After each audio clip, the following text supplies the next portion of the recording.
In this video, I will discuss sorting of seismic data into common depth point order. The trace sequential data from the field is in short order, which means all traces in the field monitor are from the same short or source point. After initial processing, the traces are sorted into common depth point (CDP) order. Velocity analysis and dynamic corrections or normal move-out corrections are applied to CDP data. To understand the sorting of seismic data, let's consider an 8-channel recorder with a symmetric spread. As we can see, there are 4 geophones on each side of the shot. At the interface, we can see reflections of the waves. If we mark one of the reflection points as CDP, then it can be seen that the wave reflected from this point is recorded by geophone number 8.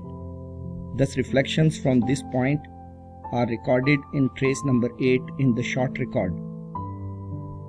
Now, as the spread moves and we take another shot, the reflections from the same point are recorded in trace number 6.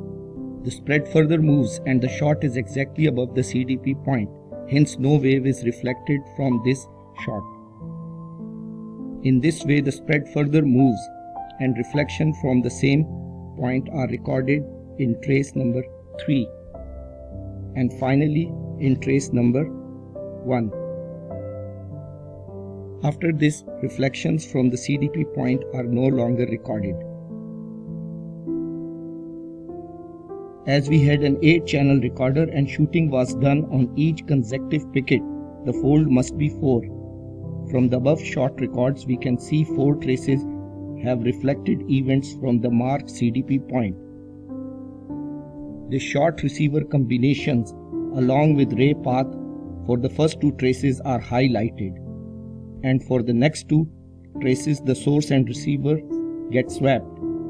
Technically, this is a 2-fold data as we have 2 unique ray paths. To have 4 unique ray paths, mid-picket shooting is carried out. We now sort out the 4 traces from the above shots in an increasing offset order. The reflections from the CDP have a hyperbolic travel time curve. In this way, traces are sorted for all the depth points. As we have 4 traces per CDP, therefore our fold is 4. NMO corrections are applied to these CDP order traces or CDP gathers, and finally these gathers are stacked to generate a seismic stack section.